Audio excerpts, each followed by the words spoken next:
you got an Ableton tattoo. You showed it to Ableton, and Ableton called you a 2 years clown. ago, I got this tattoo. Okay, so it's real. Of course it's real, bro. I've had this for years. So when did Ableton send you that disrespectful tweet?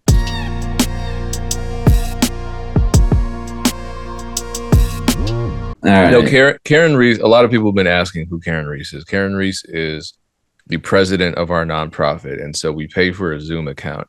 Her name is just on it, and if I changed it, she's the one who generally runs our Zoom meetings. If I changed it to my name, she would have to change it back every single day. So I'm just leaving it Karen Reese, and now the mystery is completely obliterated. No one else. If you don't cut this part. Yeah, should I be honest with the people, or should I? Bro, be on. Okay, that's my platform is honesty. So. Okay, so now they know. Now the mystery's dead. Yeah, I was letting people think I was, non-binary, and I was just kind of. You know what's funny about you is you are very mysterious on the internet. You just like talk. You say whatever you want, which is amazing, but I feel like we don't know you like as producers and artists on like the internet, like you as a person, because I see all your clips all the time. Well, yeah, I mean, I don't think people are supposed to know me as a person 100%, because that's kind of like, even when you get a dose of somebody's musical personality, there's always going to be their family persona or their friendship persona. The more intimate you become with someone, you see more facets to them. So I feel like a lot of people criticize my content because they're like, man, Payne, you're just dead inside. It's like, no, look, in real life, I really am generally pretty quiet and also pretty monotone, but I do get that for sure. Like, you don't know me like my best friend of 25 years knows me, and you're never going to. That's really not the point. So I guess I don't know a single producer in the space who I feel like I know unless I've met them in person, and then and we've cultivated a real friendship over years that extends beyond music. Otherwise, like, it's great to see these dudes you might feel like Busy Works, or you might feel like what I mean, Navi D, or whoever, but you don't really know them. Like, you've never slept in the same room as them, you know what I mean? Yeah. Do you feel like you know me? Because you've been following me for like a year, I want to say. I think I know a lot about you, but I don't feel like I know you. And that's why you know a lot about me. True. Like, I don't know I know with my friends, I know who snores. I know who has anger problems. I know intimate details of them. Yeah, like, do they have food allergies? Are they what kind of food do they like? I think people just want a lot. They want this personalized experience. Like somebody like me, I have hundreds of thousands of potential viewers. These cats are going crazy. And like, they each kind of expect something different. Like, I want you to be more animated. No, I want you to keep it real. I want you to be more personal. No, keep it business. I want to see you making beats. I want to hear about your business. And it's just like, you know what? I'm just going to make the content that I think is going to be helpful and that I feel passionate about. Mm-hmm. And if you like it, you like it. If you don't, there are if you want more fun, go to Ed Talenti, go to Simon Servita. They're fun. I admit, those are people that would be really fun to hang out with and make music with. You know what I mean? But it's just like you tell it how it is, like no BS, just straight up the middle. And I think so do they, though. It's not like I'm not saying there's a fundamental difference between the information that I'm giving and other. Your delivery is just straight. Like, that's what my perception of you from the internet, from your Twitter content, from the TikTok stuff I see every now and then, is just like, this is how it is. This is what I've been through in the music industry. Here you go. Like, this is what you've experienced, which is great. You know what, Josh? You're a sneaky son of a gun, because I'm now being interviewed, and this whole thing was supposed to be about you. So I didn't know what this was. I don't know what this is either, actually. I didn't know if it was you to me or me to you. My whole thing is conversations. I like having conversations because I feel like you get to know people better that way. I mean, ask me whatever you want. Like if you got questions loaded up, like, oh yeah, I got some questions. Comment about like how I was married a couple days ago before we set this up. So like I know you know that, but well, and full disclosure, I was juggling my camera breaking like minutes before this video started. Excuse me, and there's spaghetti sauce upstairs simmering. There are cats doing acrobatics in my living room, and so this is definitely going to be informal. But let's get right into probably what a lot of people know you for this month, which is, you know what I'm going to say. Oh, Ableton. You got an Ableton. All right, that wasn't the highlight of my month. So that was an accident that I No, we'll talk about the highlight of your month because I don't know what that is. But first of all, you got an Ableton tattoo. You showed it to Ableton, and Ableton called you a clown. 2 years ago, I got this tattoo. For the record, let's see. So we know it's you. It's on your forearm, right? Okay, so it's real. Of course, it's real, bro. I've had this for years. So when did Ableton send you that disrespectful tweet? I tweeted, I don't know, last week or something, like, Ableton, let me get the update for free. I have you tattooed, basically. Jokes, dude. Like, I'm on the internet to have fun, to have conversation, right?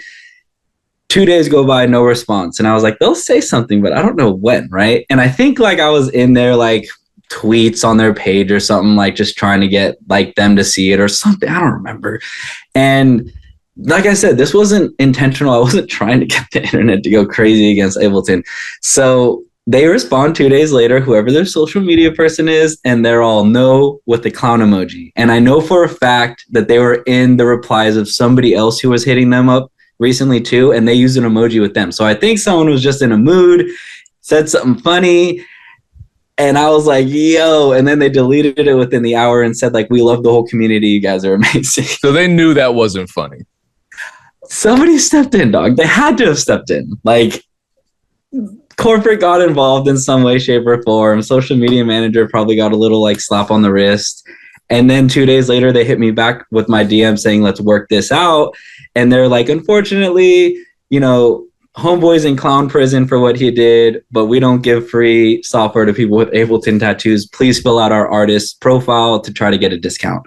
And I just haven't done that part yet. So, like, it's not like they're not willing to work with me. I just don't want to send them my resume to prove to them that I'm owed free software, but I can, and the option's still there. So, yeah, I love Ableton, bro. I don't care about dollars. You didn't switch to FL after that happened. No, bro. Like, no. I posted videos all this week using Ableton. Like, it's not real. Like, I'll be honest. I dislike the DAW that I made. That I use. Mm-hmm. I cuss those people out every day. I do too when I'm using Ableton, but I'm not gonna switch up DAWs on something I've done for 5 years. I literally send air reports directly to the company telling them they're pieces of shit. I can't do that, bro. I got on the phone with Ableton once in Germany. Oh, they're from Berlin, and it cost me like $60 for the international call. So, God damn, that was rough. That was 2018. And yeah. you did that because you were angry? No, I did that because I sold my other license to my boy, and I needed to make sure it was going to be legit and that we weren't going to get in trouble for it. My boy who put me on to Ableton, like, I started with FL 10 years ago, like when I first started producing, and then I broke my laptop in this very closet here because I was recording my boy. FL froze and crashed, and I punched my laptop, broke it, never went back to FL after that. Let's talk about this because producers have anger issues. Seriously, it's real, and I was so angry before this call, so that's so real. No, and I don't think it's just producers, but you're not the first guy that creatives. Emotion. Just people in general. Like, collectively we need therapy. And 10 years. I went to like 4 different therapists specifically to talk about reactive anger. And so I've try not to do that. I'm proud to say that I really did make a lot of progress you know, everyone's a work in progress. No one's perfect. I still get angry from time to time, but not like I did 5 years ago, 10 years ago. You know, this was maybe 12 years ago. I was in Miami and my laptop was acting stupid. I'm just like, damn, I didn't punch it. I just kind of slammed my fist down on it, not realizing, oh, laptops are different. When you slam your fist down on a keyboard, you're slamming your fist down on the motherboard, the hard drive, the GPU. So something broke. And I just glitched out. See, that's what I'm talking about. The lights just go crazy. It's the cable. I need to replace that HDMI cable. Second time this happened. So there's something about micro HDMI cable. But then, you know, I'm not going to say their names. I have other friends who punched out their laptops. So, yeah. And my hard drive was fine. I could have got all my first beats back. I just said F it after like 4 or 5 years and never came back to it. First, bro, I was going to rap on my first beats. That was crazy. I did rap on my first beats and it was terrible 10 years ago. Same. Yeah, same. Terrible. But the what I would like to communicate to the producer community is if you punched a piece of hardware or a person or a wall, it's not something that you should necessarily want to continue. That's all I'm going to say. Wait, you're telling us to quit if we punch our laptops? No, I'm saying quit punching. Quit. Oh, okay. Quit allowing your anger to influence you to be that kind of impulsive. It's way more words now. I have not punched a piece of my hardware since then. Good, man. I'm proud of you. You figured that out. But some people, it's beyond situational where it's just like a impulse, you know. Have I wanted to throw my phone or break my laptop? Not break my laptop, throw my phone more so, for sure. Yeah, but that's metacognition. You're monitoring your thoughts before they become actions. Speaking of which, what happened to with the Guitar Center woman? Oh my God, bro. Okay, that was real, but I tweet those things after they happen. Like, yeah, but you can go back. Dog, okay. She was making conversation about the album that I was buying. Yes, she was an employee. That's why I don't act on any of these things, bro. Because, like, yes, they're employees. They're supposed to be nice. She just started working there. She'd been there for like a week. She didn't know how to ring me up. They got a new system. Like, there was like back and forth for a minute, but like, I just knew her being like, it's this album right here. I just bought this, right? I got a gift card to Guitar Center. That was my grandpa's that we found. He passed away. He taught me guitar. I bought this, right? In Utero by Nirvana because I love this album. I love the song Dumb on it, right? And she's like, oh, I can't believe you don't have this album. And I was like, oh, like, hold on. Normally they don't make conversation like that. Like with me, at least, it's dudes, right? It's the first girl that I've talked to at this Guitar Center. And I was like, oh, yeah, I just haven't. Like, I let it be. I didn't plan to it because, like, I wasn't really interested. But I know that on Twitter, like if I post stuff like that, usually people like to be like, go for it or don't. She's an employee. Don't be weird. And I'm just like, cool. Like, let's see what the people have to say. Maybe I'll go back one day. Probably not. But wait, if you're not interested, that was an engagement tweet. All right, now we see what. Okay, so you want to talk about that? No, it's not that I wasn't interested. I partially was interested, but at the same time, like I'm just like, well, if she's watching this, she's now no longer interested. I wouldn't be after that shit. If there's some toxicity, I just don't engage. Because, you know, no matter what kind of engagement you give a person, and I'm not just talking about exes. I mean, I am, but let's extend that to an internet troll who, you know, they want your attention. They want to get a reaction out of you. They want you to feed into, you know, because I think a lot of the people who are toxic, whether it's an ex sending me a text telling me I'm ABC every disgusting word in the Urban Dictionary, or a troll saying the same shit, paying your beats are trash, you're a bitch, all this stuff. They want my attention. It's not even necessarily a straightforward anger or hatred towards me. That's just how they interact with people because of their emotional immaturity, because of their emotional trauma, whatever the case may be. And it's unfortunate that that's the case. But have you been in just toxic relationships where that's the kind of dynamic they expect, where it's like, I'm going to cuss you out, call you a bitch, all types of shit. And then the next day it's like, oh, good morning, babe. And you're like, wait a minute, something's off. I mean, it's always me saying good morning, babe. Like in my relationships that I've had, like I'm talking marriages because I've really only done marriages, but yeah, it's always me extending the olive branch. Like, hope you had a good day. I know you're mad at me, but you know, what's up? So Yeah, but that feels shitty, right? of course, that's how the last thing ended. Like my last actual marriage ended. Yeah. It was terrible. And now we're both single and alone again, which is fantastic because this is how it should be. Well, I don't know. I've been there, not married or divorced, but certainly single and older. Where I'm like, damn, I'm not trying to play games anymore, bro. And like, it's very hard. Even this is a great example of how I live my life. Internet's a big part of my life. Sharing my life on the internet is a big part of it. And not everybody is for that when it comes to relationships either. And I don't think that's talked about on the internet enough because no, I like sharing. And that goes back to what I started talking to you about earlier is like, because I'm very personal with the internet in my life and what's going on. And then I'll put music out about it. So like I'll share with the world, like, this is where I'm at. Try not to bash on anybody, put out music. And usually it works in my favor because one, people are going to hate on where I'm at. And two, people are going to support where I'm at.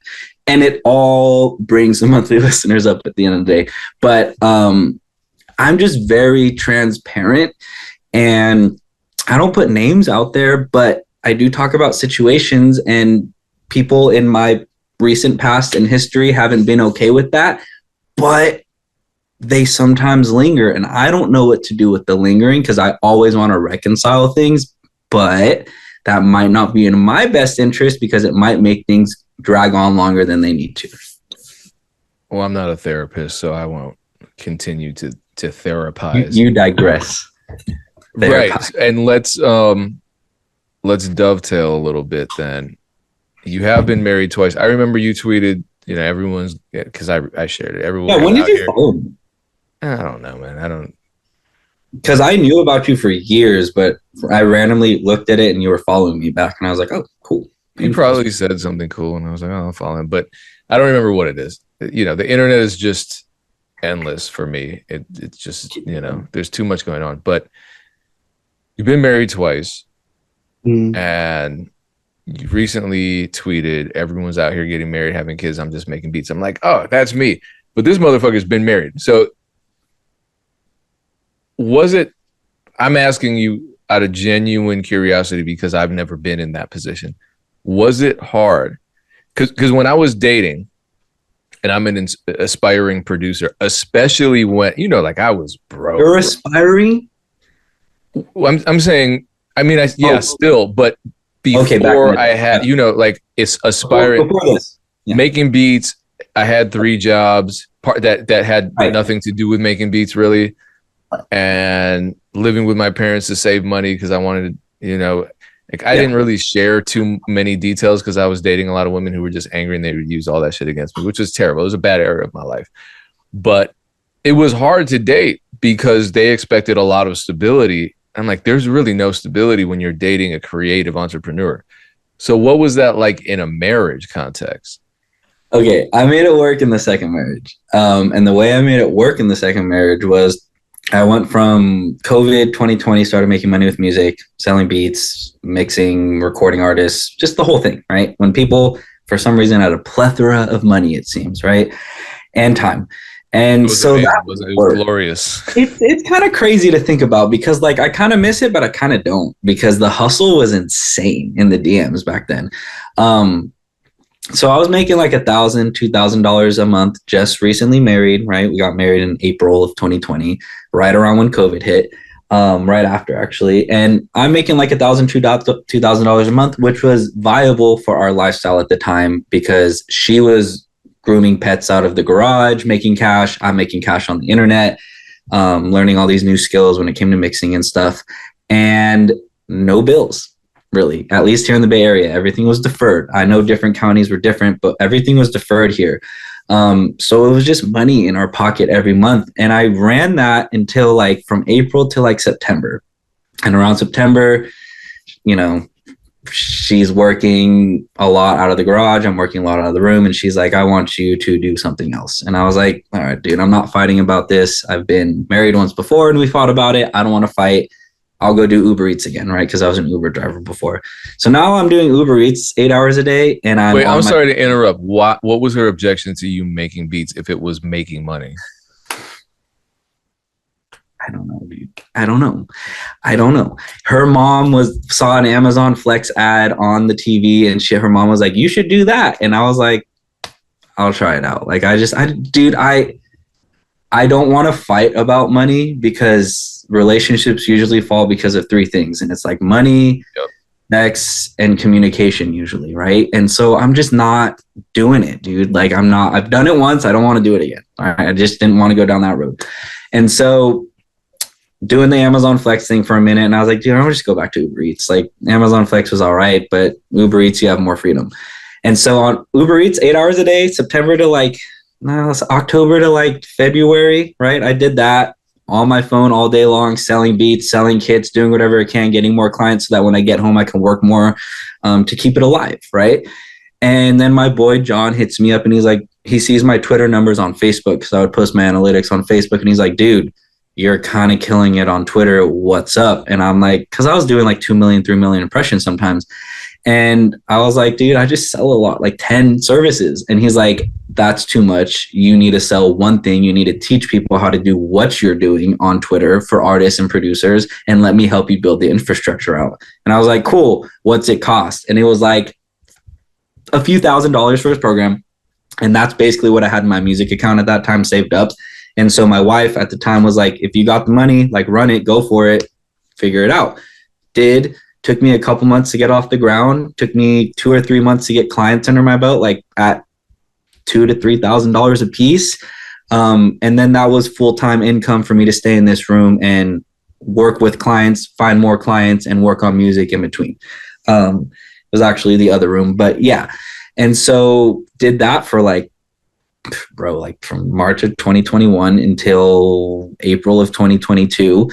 And then that's when the marriage started falling apart. And so I've been living off of old clients, new clients hitting me up randomly. I don't tweet like I used to. I don't tweet looking for work. I don't tweet looking to sell beats. It's all very faith-based for me at this point. 1, because I watch grandma. I'm a full-time caretaker for her for the last year. And then 2, I just don't want to push the way I used to because I don't want to go back to what I used to do before the marketing program. 1, I don't want the marketing program. I never did. It was a means to an end to get me in a room working full time, giving my wife at the time stability, right? And 2, what I do is cool. And other people replicated it and did it really well for themselves, but nobody really stuck around on Twitter from my clients. Life happened and they fell away. And the one person who hasn't fallen away because life happened is me, right? And this is even more proof of it because we're here now still. So I haven't sold anything off of the internet. Not that I haven't gotten clients, but I just haven't sold on the internet in a year. And I've just been still posting. The one thing I haven't stopped doing through the midst of all this chaos is post. And I've still built more of a following and more of a fan base and more of people listening to my music. Somehow it's got to be God because, bro, all I'm doing is posting. I'm not selling nothing. I'm not building more clients. It's just growing from me just sharing still. And so now we're in this place where LA is on the horizon for more full term. I'm in the Bay Area right now. But I'm looking at a house in LA with some friends and doing the whole, producer artist house thing or whatever. And that's kind of where the direction of things are going. Songwriting opportunities, for bigger artists, that's kind of more my direction now because that's more music to me. Marketing and everything was just a byproduct of me as a person. It wasn't ever the end goal. So that's kind of the transition and the gears that I'm switching towards now is looking in that direction. 1, because I've never done it in music. I don't know what it looks like for songwriting. I know that there's a great opportunity there. And 2, I've always wanted to write and perform my own songs. And I've been writing for 10 years and recording myself and my vocals and putting out projects for 2 now. So it just kind of makes more sense naturally for me as a person and a creative. So that's where I'm at. That's how I was able to make it facilitate a marriage, was through the marketing program. But it was never what I wanted to do. It was just a means to an end to keep me in the room full time. I think I'm not saying this is what happened, but I see it happen often where a person will enter into a relationship with a person based on who they want them to be, not who they are. And you see that all the time, especially with these relationship memes. Everyone's doing these relationship memes. And I saw one where it was like, you know, you gotta lead your woman and be strong and teach her and you can change her. Some bullshit like that. I'm like, can't change anyone. Change her into what? You're a fucking fool if you're dating someone with the expectation that you're going to somehow change them in any way. I mean, you might change them, but if that's what your expectation is, you're not, regardless if someone changes, it's not because of you. It's their choice. But now that you have all of this, I guess, social currency online, can you conceive of, I guess, an entry point or a re-entry point for you to monetize that in a way that's authentic to you? You know, I would do it again in terms of, but I just wouldn't do the one-on-ones, bro. Like I would do, like, I've toyed around with the idea of like an academy or like teaching, like lessons, pre-recorded stuff where it's like, bro, this is what I did. Just freaking do it. Like, do this every single day. Don't stop. I'm still doing it to this day. It's still working to this day. Like, yes, like that has come across my radar. I think the internet kind of killed that dream for me like 6 months ago when I first started going to LA, when one DM came out about how much I was charging for my program, because I never DM'd my rates. It was always over the phone. It was always a phone conversation. One dude, like the last person I ever talked to about it in like March, February of 2022, screenshotted the DM, put it out there, and he was like, he's a scammer. And like a lot of people were like, oh, he's a scammer for sure. And I'm like, dude, like, I'm not a scammer. You just don't know what I was offering because you weren't on those phone calls talking to me about what the program consisted of. All my clients saw great results, like, period. And I don't need to explain anything past that. And honestly, bro, if they didn't see great results, I probably would have stopped the program because my integrity and my heart wouldn't let me keep going. If they would have exposed it, it wouldn't have been. Yeah, they would have been like, bro, I can't do what he's doing. They were making money selling kits, bro, off the internet. Like some of them, like $1,200 a month, like from zero with my techniques and tactics that I developed on my own. I'm not opposed to it. Like, and it could be a good transition into what I'm doing as far as songwriting, but there's just, I don't know. I don't even want to try to make it seem like personal life is an excuse. There's just a lot going on here at home with grandma and like the dementia and like how it's progressing in a very different way because I chose for them to live back in this house, my grandparents. Like there's a lot of on my shoulders that I probably am not even aware of with what's going on here, but all this is going to come to a close in the next few months with the caretaking stuff. So like, it's what it is, bro, is I can't see past tomorrow. Like I can't really see the future and what it holds besides these little things, like motivational things, like the house in LA and like moving forward and like these things. I'm still trying to piece it together. And like, it's an interesting part of the process because I didn't know this journey was going to come. Like one, I didn't know a divorce was going to come again. And two, I didn't know I was going to like have an opportunity to take care of my grandparents before they pass away. And it's just all very convoluted and strange. And I didn't know it was going to happen, but I'm here and I'm still trying to keep the internet presence going so I can keep something going. Like you said, social currency, like it is a very real thing. Like as much as we don't want to admit to it, like, oh, it is. But it doesn't have to be a nasty thing. People act like it's a nasty thing. Or it gets nasty sometimes. It's cloud and this and that. I mean, this is nasty as you make it. I mean, a butter knife. Yeah, if I could play into it. Yeah. So don't feed the trolls too much. Well, let me ask you this then. If you could just, in 1 minute, give some advice to producers who are struggling with social media, what would it be? Ooh, okay. I would say be authentic, be yourself. Like, I want to know you as a person. I want your profile picture to be your face. I don't want some dark, ethereal screen. Like, like, if somebody took a profile picture of you right now, that'd be perfect. Good. Do something like that. You know, like, it lets people know you make music, you're in a dark room, but there's still light on your face. Like, I know who you are. You look like a nice guy. Like, you know what I mean? Like, to me, that's important because I want to know the face behind those sounds that I'm hearing. I want to know what you look like. Like, I want to know who you are. I want to know what makes you like that. For me, has always been what's gravitated me towards following people or not following people. And then, like, obviously, if they're in my, comments, hit me up. I build relationships sometimes with some people like that. It's just too much for me to do it that way so much anymore. But be yourself, be unique, be honest, share your music. Let us know why it's different than everything else that we hear on the radio these days, because a lot of the stuff we hear on the radio is very similar. Like, there's not a whole lot of heart or substance to stuff. Like, I feel like one of the big things Juice WRLD brought was that. And we don't have a whole lot of that. And there's still pain music, don't get me wrong, but like, just be you, be real, be yourself, be authentic, and share your thoughts. Like, that's the biggest thing with all my clients. I was like, dude, if you have a thought, tweet it, please. You don't know what's going to do well. You don't. Like, I don't always, sometimes I think this is going to do great. 3 likes. Like, that was me today with one of my tweets. And then I look at my timeline from yesterday, a bunch of stuff that I didn't think was going to do well, did well. I shared it all. Like, I don't care. If it comes to my mind, I'm sharing it. As long as it's not degrading somebody, as long as it's not being divisive, as long as it's not said with mean, like, evil, hateful intent.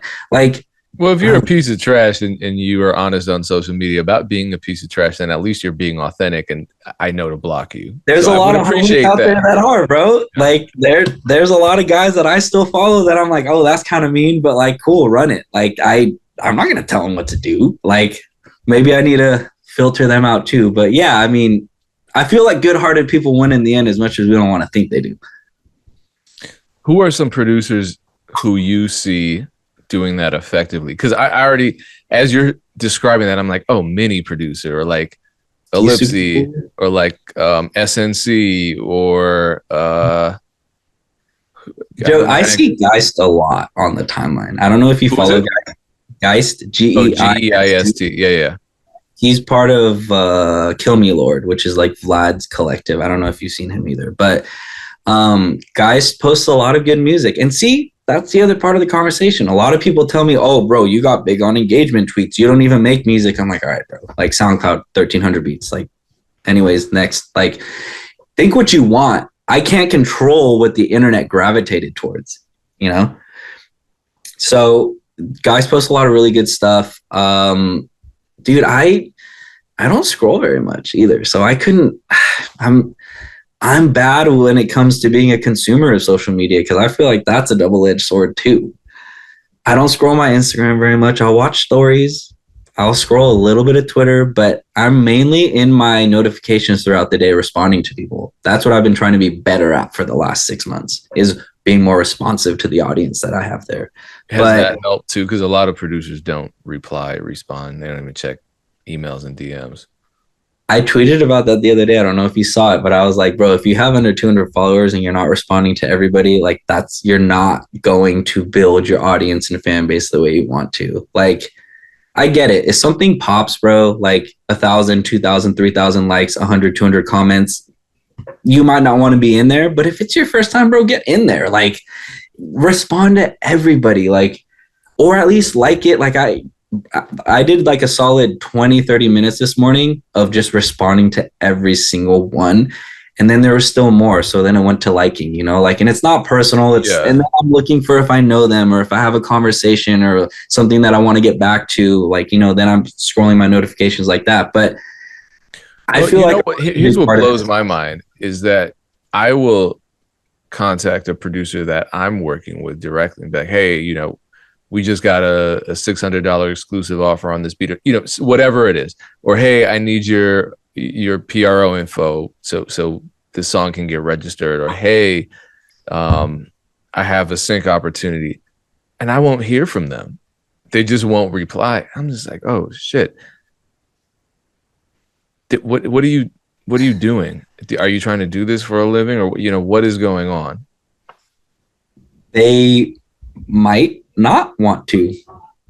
Yeah, and I think that's something that I think is a big problem in the music business. Responsiveness. Well, no, just the fact that that's part of it, but everyone's using the same platforms. Everyone's in the same arena. Everyone's a part of the ecosystem, right?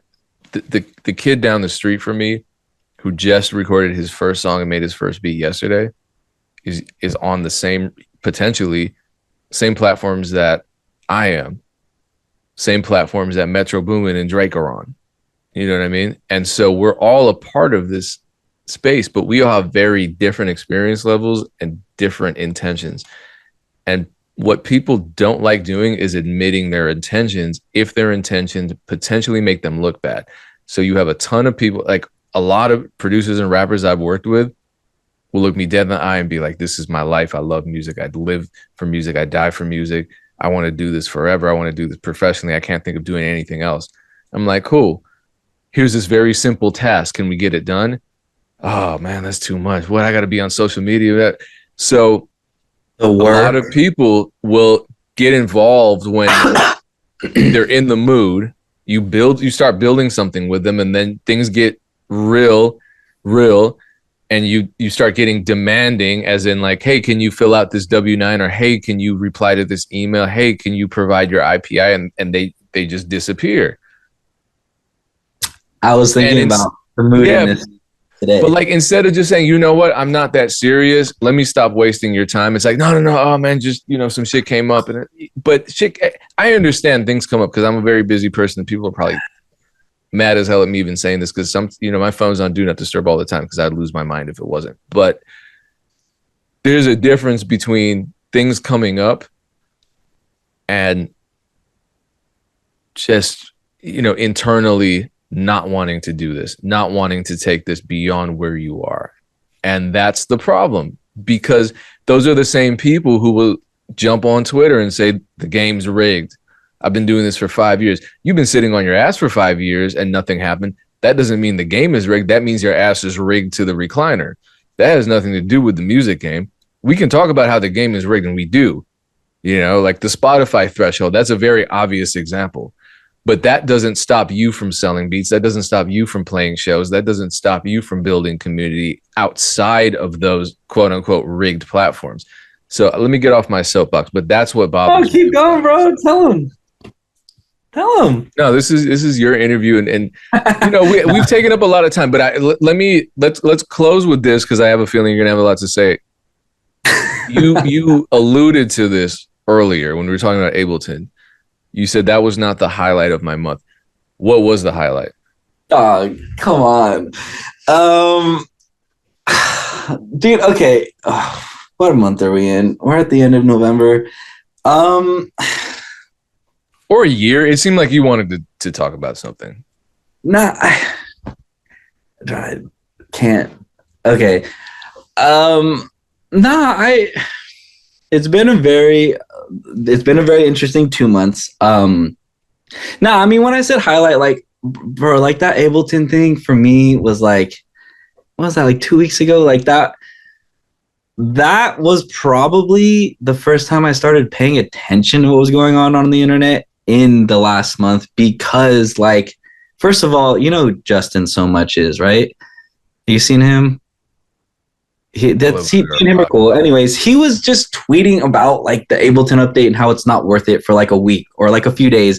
And I was like looking into it, and then I just threw that tweet up there because I kept seeing him tweet. I was like, oh, new Ableton. Didn't even know it was coming out. Let's see if I could get something for free, I guess. But now, like, I don't know. It's more personal than like, and I'll share it. I don't care. But like, it's just like I started dating again for the first time in a year and a half. So like for me, like, my like focus was like on the future with somebody else for the first time in a long time, and then once again that got taken away from me within the last month. So like she didn't want to do it no more, and so like that for me was way more of like a mental thing that I was focusing towards, because I was like, this could go somewhere. This could be something. She knows what I do. She's not telling me what to do. Like, I think it's going to go well. And then all that got taken away from me. And then I get back on the internet and I did that Ableton thing. That is for me, bro. Like, I was doing podcasts and stuff that got me in a little bit of trouble. So then I took them all down, and like, it's just been an interesting long month. I mean, the last year for me has been like me going after my dreams in the ways that I wanted to, like with the LA stuff. Like, I was there for 5 months, living in friends' houses, house sitting for friends, like living in their spare rooms, like whatever, sleeping on air mattresses, just to start making connections in music again. And I wanted to do that since I was 22 and single. So I went after like the good old American music dream, right? Like being in LA, figuring it out, having quote unquote no money in your pocket and just being there with no connections, and like, how can I make this happen? And I got connected with some good artists who I knew through Twitter already and met in person a couple times, and they connected me with, you know, some of their people in the industry. And that's kind of how these songwriting things are coming to be now. But like, that period of my life was so fun. Like those 5-6 months just figuring it out, like with no, like I had a place to stay. I thought that fell through real quick. Had to find other friends who were willing to let me stay. The music we were making was amazing. The connections and relationships I was building.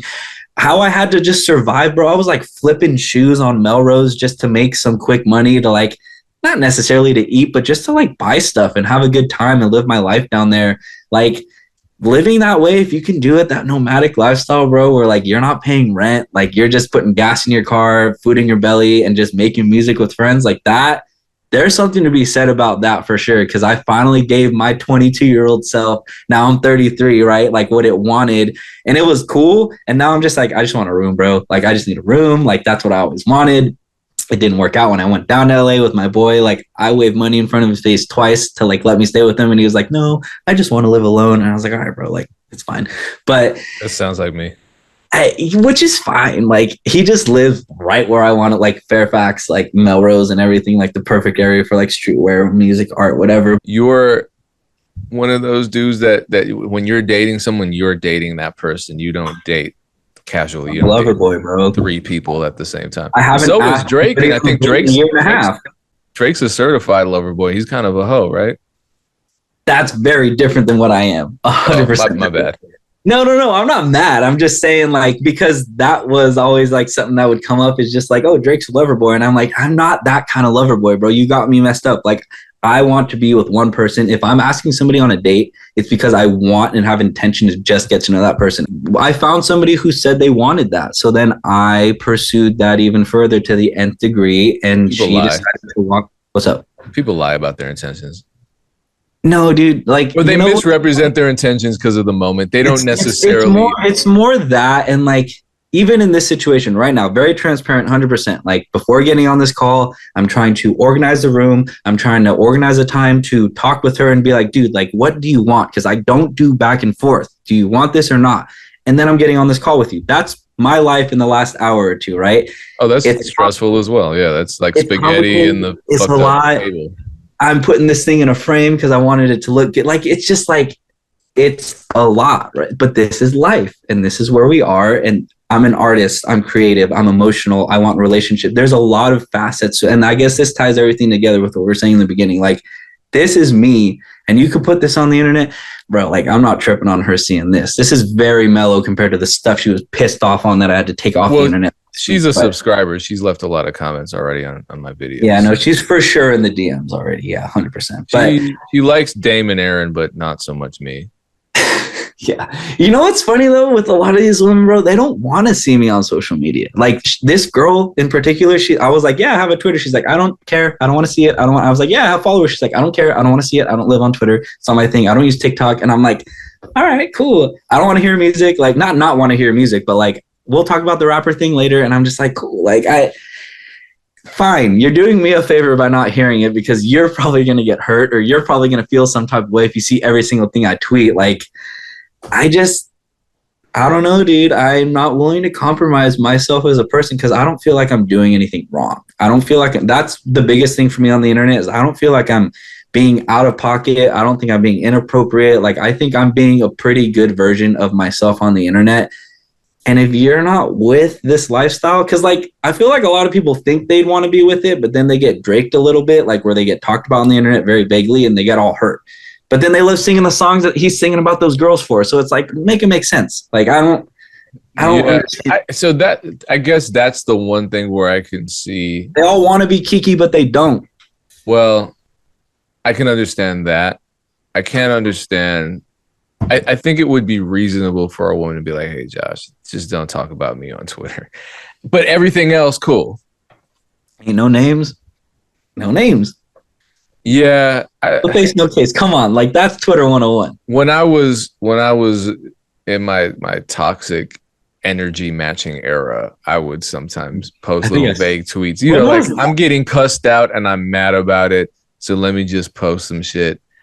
And, or you're talking about in your personal life. In my personal life. And that's never fun. So I don't like that. Out of respect for her, I took all that content down. I was like, hey, you want to live privately? Respect. And that's kind of what got us talking again. So I'm just like, now I just need answers. I'm not playing. Bro, I'm 33. She's whatever. God, you're 33. Holy shit, dude. I just turned 40. Well, how old are you? I'm 40.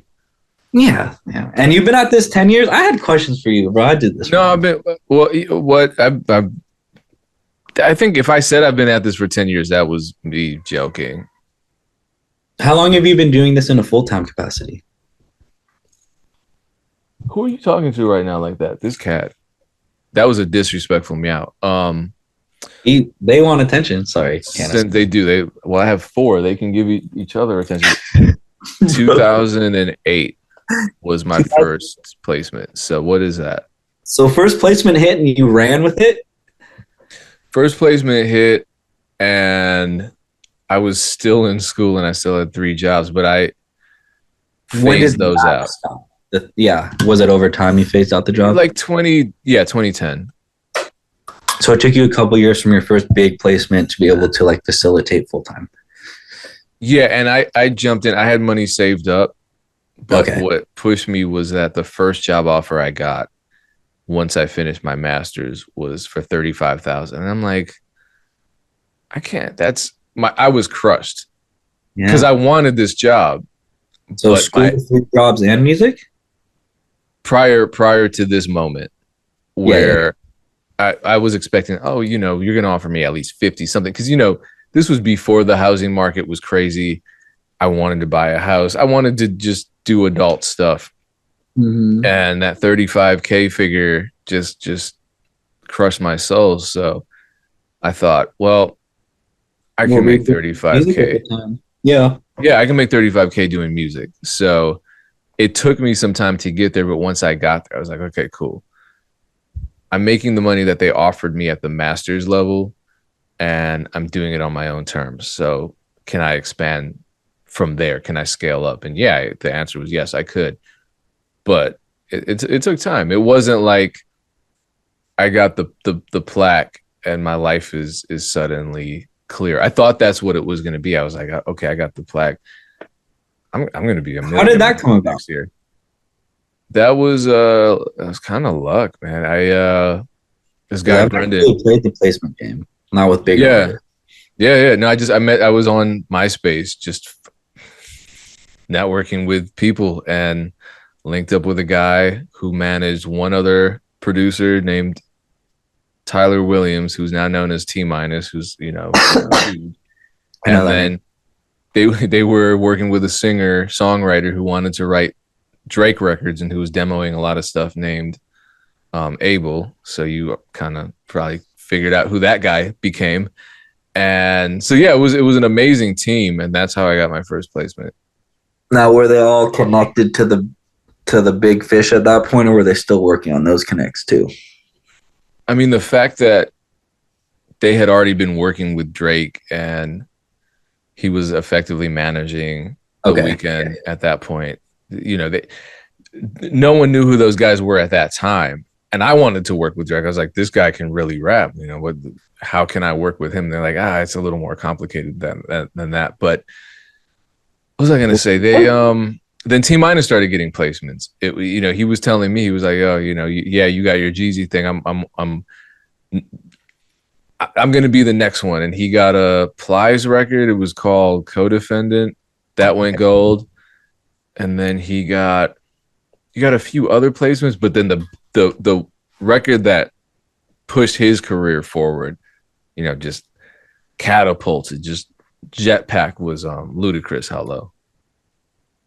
And then your big placement, because see, this is how much I pay attention to that stuff, because I'm not clout chasing at all. Like I don't even know what your big placements are. I don't even know because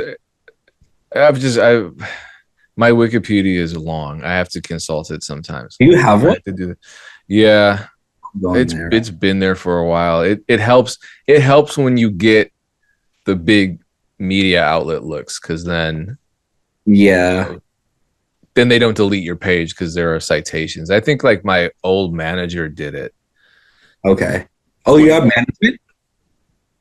Actually, I think you know what it was? I think my current manager did it, but he wasn't my management back then. I actually don't remember. I think it was him. I think it was Reb. Because I didn't know how to create it. You have a Drake record? Huh? You have a Drake record? No, I don't have a Drake record. Oh, okay. Who said I had a Drake record? No, because you said you wanted to work with Drake. Also, I wanted to work with Drake, but I couldn't work with Drake. So did nothing actually come from like the Able connection? Specifically, it was more. No, Able didn't like my beats at the time, and I'm not mad about that. No, I did. You can't get mad at that. It just is. No, and I didn't really. I kind of feel like my first placement was a fluke anyway. I was just really dedicated and determined at the time. I was just making music all the time. My first Ableton beat was a placement with a big local artist here, like one of the biggest rappers out of. Who was that? Kung Fu Vampire. Who? I don't know. Kung Fu Vampire. And that was your first beat with that program? First Ableton beat that my boy helped me make. Sent it to Kung Fu Vampire somehow. I was very excited in 2018. And he was like, oh, fire. I'll jump on this. He put on his album. And yeah, I mean, that he's got. Did they handle the business for that? Because that sounds informal. Yeah, I mean, I don't get royalties off that record. But yeah, I mean, it was just like, that was on some homie stuff. Like, I've been friends with Kung Fu for years. And he was just excited. We had to recreate the beat. My boy recreated it. I mean, we got producer credit. Like, he obviously said produced by so-and-so, but splits and stuff. Actually, that's not true. I might be getting money from that I just not even paying attention to. But first beat on Ableton. So, I mean, there's cool little things like that always motivate me looking back. Like, oh, I think I'm on the right path. And that, I think, is the biggest detrimental thing to most creatives and producers is, am I doing what I'm supposed to be doing? Oh yeah. So you these little, that's why it's important to kind of celebrate those small wins, and then it's like testimony to pull back on and move forward. Yeah. Like to remember, like, and that's important because like I have a playlist on Spotify with like 50 or 60 songs with friends I've made from the internet, and some of them do well and some of them don't do over 1,000 or whatever, but I've loved that route and it was awesome for me. But at this point, it's like my artistry, it's songwriting, it's more like my music thing. And maybe that's what this last year has been, is not pushing. Because, bro, if I'm being honest, beat sales were never a big thing for me. Like, it was more guitar melodies. I started on Twitter by giving away guitar melodies. Like, who wants free loops? Me, like everybody. Yeah, I did that for years before I ever sold it. And then they started offering me money, saying, can you make stuff in the style of Tusi? Can you make stuff in the style of blah, blah, blah? And I said, yes, because I can recruit my ear I developed 10 years ago on guitar, right? And then money started. I remember the first time I made a melody sale, bro. I was on the roof with my dad doing a side job during COVID. This one kid was like, I want 5 loops. I was like, cool, $25 a piece. I asked my dad, how much should I charge? Because I didn't know. Right? I had no guidance in this. And he's like, I don't know, $30 for a melody. How long did it take you to make it? And I was like, 10, 15 minutes. He's like, yeah, 30, $45. Right. And I was like, cool. Kid said yes to it. I gave him a deal because he bought 5. And when the money came in the first time, I was like, oh, you can make money from music. Like, how? Outside of shows, outside of selling an album, you can make money from your melodies? That's crazy. And then I learned the business along the way. And then loop kit sales were a big thing for me. But I was in the DMs. I never used BeatStars to sell loop kits. I never used anything. It was all, my friend says it perfectly, DM warfare. You're just getting in the DMs of anybody who likes your tweets about that. Here's the free game. Anybody who likes your tweets about that stuff. Who wants loops? Got a new loop pack coming out. Me. 20 likes. Hit up all 20 people. See if anybody wants to buy it. You might get 10 yeses. 3 of them might buy right now. 7 might buy next Friday, right? Because there's the joke about next Friday. And then the other 10 are going to say no. And then the ones who say no, you give them free loops and you keep them in the loop. Like my email list was my DMs. I built an email list of 300 people, but I've never used it. That was the next phase of my marketing program, was to reach out to brands like Ableton and say, hey, do you want me to build your social media for you or help you build it in more ways? Because a lot of people aren't good on Twitter when it comes to brands. And that was the next step of the program, was to go toward the brands, get one success story under my belt, and then charge a higher price point to brands to build their brands on social media. Never got there. Kind of happy that I didn't, but I could still go in that direction if I wanted to, because I still have the momentum. I never let the momentum die. I let the business die, so to speak, but not the momentum of the social media presence. It's hard to parlay that into convincing a company, because the funny thing is there are a lot of... I have to do it for free the first time, I feel like. There are a ton of companies, small businesses, big companies, whose social media strategy is just trash.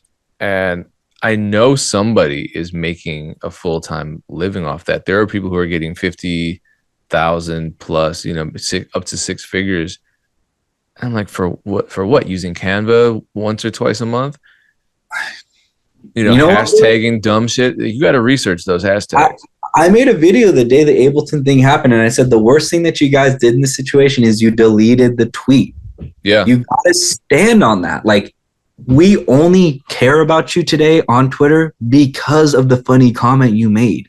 Besides that, have any of us producers been talking about it except for the update? No.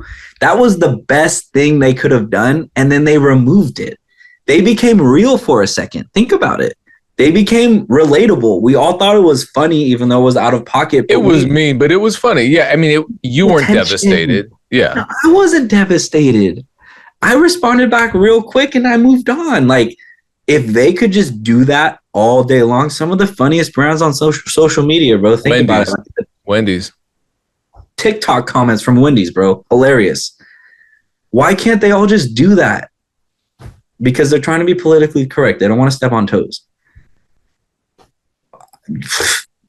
Fine, be safe. I'm not safe. I'm a human being. I am not a brand, an entity, or a corporation. I don't. No, you are anything but safe after this conversation. I'm sure of that. So with Ableton, you're saying if I switch just to make Ableton, the collab post not anything personal. So if I switch to Ableton, I'll get a placement right away, right? For sure. Okay, cool. Yeah, no, just do it. Why not? Because I get called a clown every day by people who aren't Ableton. Are they right? Do you think? No, listen. If I were a clown, I would be a lot more animated. I wouldn't be this monotone, straight shooting, boring producer.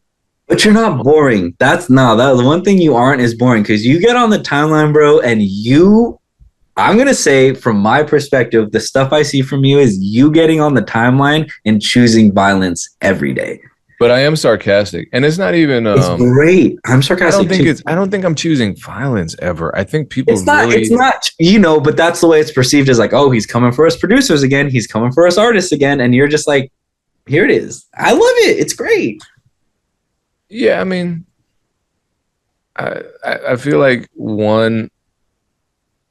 I'm potentially on the spectrum because I just don't understand certain social situations. Don't say that. No, I'm not joking, because there are times. I don't think so.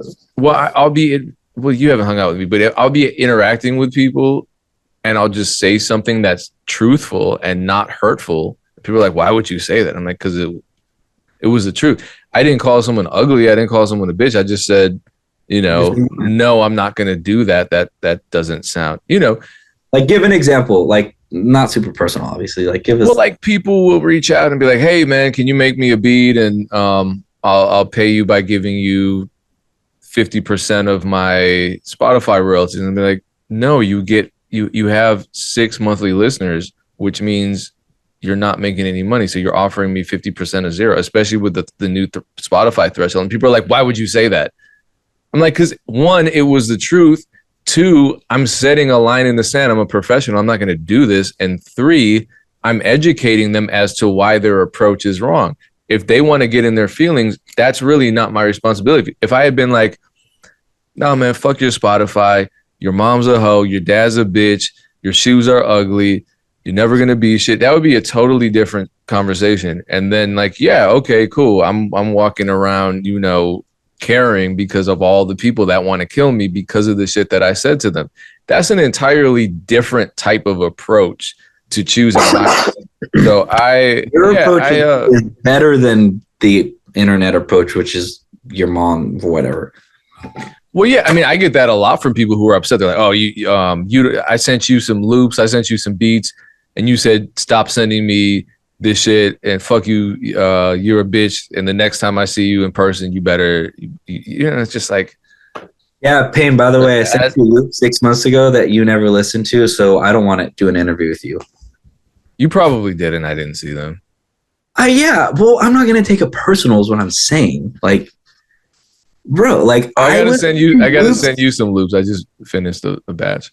Please do. I was sending loops to Take Keith and I can't remember the other. Oh, and Jetson for like a year. Never got one response. They followed me the entire time. Sometimes I would DM them, "Hey, sent you loops," but I hate them. They're the worst. Why? Why would I ruin a relationship or a connection? Now you're going to clip that and make them hate me, of course, because that's how it's going to go. But I'm just like, dude, like, why do we think that people owe us a response? I don't know. We do, though. I'm nice to respond every day on Twitter. I don't have to respond. Sometimes I want to just go in my corner and hide and be elusive and tweet my stuff and let it get impressions and not respond to anybody. But that's not who I am most of the time. That's not my character.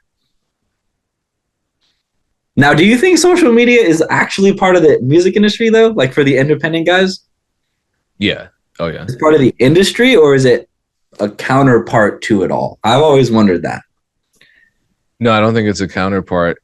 And I came up in the music business really on the precipice of the internet DIY movement, I guess you would call it. So I was watching like the Galapagos 4 guys in Chicago and Moleman and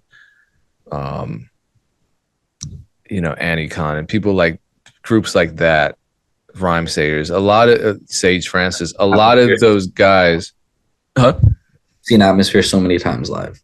Yeah, and on the West Coast, like Freestyle Fellowship, I believe, was doing stuff like that. There were just a lot of musicians who found the internet to be a direct way to reach fans and build communities, and they had their respective forums, and that was a community, and it was, people were writing for their favorite rap groups and their favorite labels, and the people that were resisting the internet, they became fossils. You can circumvent it to an extent, but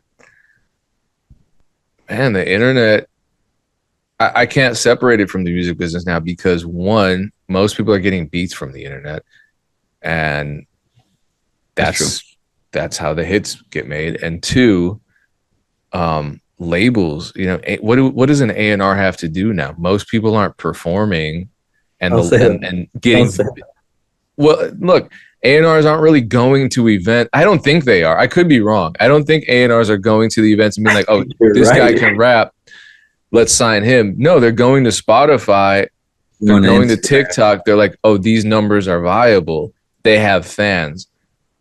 Isn't that poaching, bro? Yeah, I mean, I think poaching has negative connotations, but isn't that talent poaching? Isn't that what they do in other industries? They poach. It's terrible that they want to see you with 1 million streams on a song, 100,000 monthly listener baseline to even consider you anything viable. That's terrible, but if you here's the thing. a little longer and keep building what you have, you get to have a Russ type of deal where you partner instead of get stuck to a label. Exactly, and everyone wants that kind of situation. They just don't want to hold out long enough. They'll take the carrot dangling in front of them sometimes. Or they just won't even get to that point. They'll have 500 monthly listeners and be like, why am I not getting signed? I'm talented. And it's like, well, the problem is, number one, you might be talented, but you're not that motivated and you're not working hard enough. This is what I mean. Like, I know, it's great, dude. But then people get offended when I say this, and it's like, but that's just the truth. We can look, and I'm not saying streams and monthly listeners are the end all metric. They're not, but we can look anywhere. What's your performance schedule? That should be on the internet. Are you active on socials? No, you're not. Well, where are you active? Where is your community? It doesn't exist. Okay, what do you expect? And you see that a lot, and people act like this is something new. Before the internet was the music business, there were lazy people and they didn't win. And the people that were getting signed, but it was just a different arena. So you're going to these battles and you're winning these battles. Eyes on you. Yeah. You're selling CDs out your trunk and everyone loves you. Eyes on you. You're putting on amazing performances and you don't give a fuck where you are. You're always performing. You're always that guy or whatever your gender is. You're that person in that particular city or region that everybody knows. It was never, the quiet person who didn't share their music and was just like, I'm the greatest. And someone one day heard one of their songs somehow because they were eavesdropping on the person listening to their own shit on the bus through a loud headphone. And they're like, oh, that's fire. That's fire. And the next day you're a millionaire. It's never how it worked. And I don't understand. Wow. It's just people have way more excuses. And now the excuses have always had to do with context. Back in the 90s, everyone was saying, oh, this rapper's trash because they were bitter because it wasn't them. Nowadays, they're saying the same thing. This producer's trash. He makes type beats. This rapper's trash.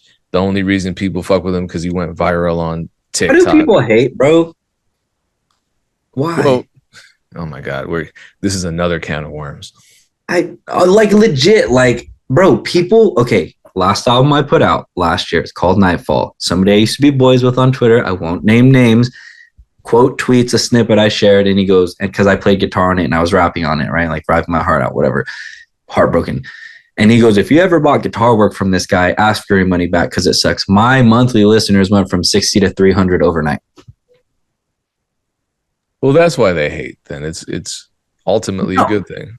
I mean, yeah, it's not I just wonder the logic behind trying to undercut somebody's business, because, especially when they're very obviously going through it. Like the hardness and the hatred in people's hearts sometimes kind of baffles me because I don't get on the internet and say like, yo, bro, like your melodies kind of sound like an 8-bit video game and it's not 1965 anymore. Like, well, for the most part, I don't think it's hatred. I think it's insecurity. I think very few people actually hate. Like when someone looks at like a Palestinian child burned up and they're like, that's what the fuck they get. That's hatred.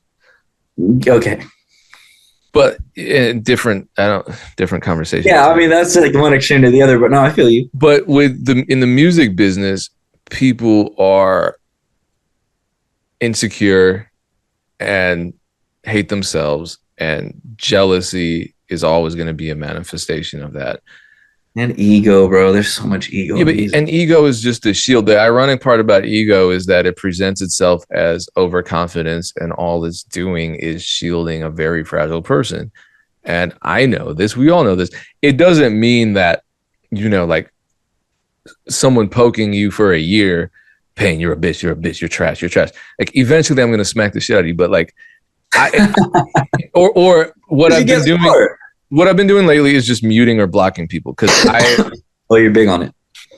I don't want to react to people. If like people are always like, oh, you're always talking shit on Twitter. Like, no, I tweet something, someone disagrees, I present a counter argument. People can't handle it because most people are fragile. They don't like being challenged. They think you're fighting with them. You're just debating. And I don't understand because you don't even know what the tone is. And we're talking about the music business. Someone will be like, oh, no, that's not how intellectual copyright or intellectual property works. I'm like, yeah, it is. Here's the citation. Oh my God, Payne, why you didn't have to do them like that? Like everything becomes a world star moment. I don't know. Again, I guess I don't understand people because I will get death threats over sarcasm. Like people want to kill me because I'll be like, yeah, okay, cool. Yeah, you're right. Oh man, when I see you. I'm more interested in your need to react or your feeling of the need to react to these people. Because usually I just let those guys go. Most of the time, not all the time. Yeah, usually I do. I don't think people understand the ratio of. Yeah. The times that you do respond is way less than the times that you don't. Yeah, it's like 5% of the time. Quote tweeting is undefeated. Well, and then the other thing too is like, is this a teachable moment? If someone's sending me a narrative that I'm like, this is the 20th fucking time I've heard this dumb shit. Yeah, maybe there's something here in the industry. There's something here that needs to be discussed. So if someone's finally like, nah, BeatStars contracts all give away your rights, and then I quote tweet it and I'm like, no, that's not true. I'm copying the actual language. Here it is. Then people are like, oh man, you just want to punch down. I'm like, all right. Whatever. Oh, you're trying to educate. Why do they take education as like disrespect? Because if you're ignorant, not even ignorant, everyone's ignorant in some way, right?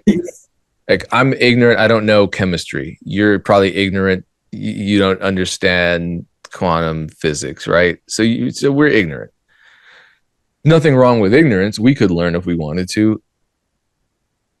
There's this willful ignorance, which I would consider stupidity because that's a state that is chosen.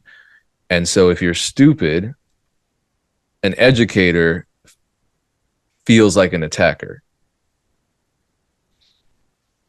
Because people want to be on the internet and they want to be right. They don't want to be challenged, but they love challenging other people. Yeah, it goes back to what you said. Why do people hate? It's insecurity. Yeah, it's the dichotomy of it all. They love to get on there and talk their whatever. And then the second that you say anything that even makes them think something outside of their realm of thinking that, oh, this is not right. This is not okay. It's like, dude, all I said is using loops is cheating. And I was joking when I said it. Okay. I'm sorry. Can't. I guess Did you say that?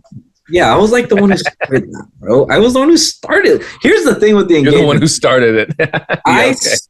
Okay. Well, I don't know about that one. I remember my boys telling me to tweet it, but, what devilish friends do you have? Like, Josh, tweet the stupid shit. Hurry. Oh, dude, it's so fun. I love it because one, it's my mind most of the time. It's not my friends.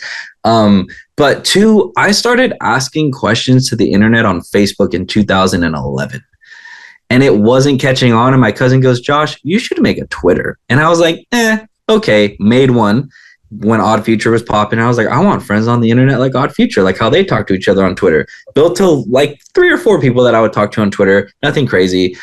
And then like I would just ask questions. Like this isn't a Twitter thing. This is a me thing, right? The engagement tweet term, I feel like I didn't make it because I didn't come up with the words, but people started associating it with me and what I do, and that's all I do. But excuse me, that's not fair. I had tweets yesterday do 60, 70 likes that were engagement tweets. My beat snippet from last night did way better than all my engagement tweets yesterday. People don't want to talk about that. They want to, oh, you don't make music, you don't post it. It's like, bro, just leave me alone. Like, go look me up on Spotify. There's 70 songs. Like, what do you want me to tell you? Like, I make music. It's just not always what blows up, and it's not always what you choose to pay attention to. You might scroll past my snippets because you think I'm only an engagement tweeter. That's fine. You're still seeing my content. I don't care. You still think about me, right? Job well done in my eyes. trying to get you to think about me, to remember that I'm there, to make you think, to make you listen, to make you question things, to make you be mad at me sometimes. Good, be mad. Let's have a discussion about it instead of fighting on the internet. Like that's legit, genuine fighting when it becomes like your mom or like personal or whatever. I'm like, dude, I'm done. Like I move on. I'm a 33-year-old human being. I'm not fighting with you about what my mom does. Like, no, thank you. Boundary, cut off, move on. I don't do it. It's not worth it. But engagement tweets are fun, bro. Like I'll sometimes just throw them out there just when they come to my mind at this point. It's not, I've never had a list. I've never had drafts. I've never had, this is what I will be tweeting today. A lot of people are like, bro, you tweet like you're AI. Okay, cool. Like I have a thought. That baby one, everyone's having babies. I'm whatever I said, making beats. I was with my cousin and her baby, my cousin who's younger than me, she had a baby. And I was like, everyone's having babies. I'm making beats. I'm out here filming a music video. Like, that's funny, right? And I asked her and she's like, yeah. She laughed. And I was like, oh, I should tweet that. And then I tweeted it. That's my life. Big deal. Sue me. Like I had a thought. Oh my God, that's terrible. Like it came from reality. It came from real life stuff. Like, yeah. I don't trip on those people too much. Obviously, it occupies a little bit of my mind because I just shared that excerpt. Well, yeah, I mean, it's happening in real time. So all day, every people day. think people are robots and they expect you to take all their bullshit and never give it back. And it's like the second you give it back, oh, what? But if you know, like I said, people want the folks on social media to do exactly what they want them to do. And that's just not how life works. And unfortunately, because there's so much individual control on the internet, like I can go on Spotify and listen to exactly what I want. I can go on YouTube. And if I see something that I don't like, I feel like I have the power to, without consequence, say whatever I want to whoever I want on the internet. And that has unfortunately just... I'm always scared of getting banned. Honestly, that's why I stay out of drama. Because anybody can. Yeah, some people don't care. I mean, and then some people do build careers out of it because they tend to be funny. But I also think that's a scary space to be in. I would never want my brand to be built on negativity, even if it's meant to be humorous. It's just an ugly and problematic. It's a slippery slope. I think this is the last thing I'll say about engagement tweeting and stuff. I'm sure you want to wrap it up. It's been a minute, but if people took those engagement tweets as a forum to have conversations with other people, sharing differing opinions from them, or maybe even the same opinions, they would build a community from my engagement tweets. And they would find people who are like-minded like them. Because for me, I was thrown into engagement groups. When I first got my first 1,000 followers on Twitter, my boy Lil Noxar, I paid him like $25. Took him like 4 or 5 months to find a community for me to fit in on Twitter of producers and artists, like followers, basically build my followers for me. Took him a minute and he's like, sorry, bro, it's taking a while. I'm just trying to build real relationships here. Get in these engagement groups, get in those engagement groups. And I started sharing all my loops, all my beats every day that I would post during quarantine, and building a community out of that and getting collaborations going. If they use my tweets as a forum for discussion, because Twitter's all about conversation, if they use them for that, they would get a lot further than being like, I hate Jawsh, he makes engagement tweets. It's like, bro, why don't you go engage? Like, why are you so scared of engaging with people outside of your group that you're comfortable with? Ask yourself that. You might grow. Yeah, this is the internet. There's a million people everywhere. And then you build real relationships. My favorite part about Twitter and the internet is when these internet relationships become real. Like I said, the LA thing, the potential songwriting, all that stuff started from a Twitter friendship. Manifested itself in Oregon when I was helping my sister and brother-in-law build out their house up there because my friend lived up there. Now he lives back in LA with his family, and he was one of the people I was staying with in LA.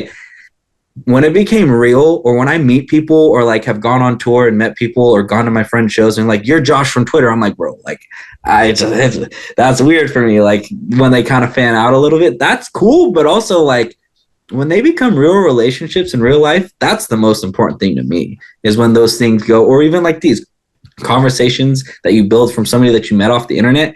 I love this and I'll make time for this 10 times out of 10, because this is the most important thing to me, is building relationship and community with people who are doing what I want to do.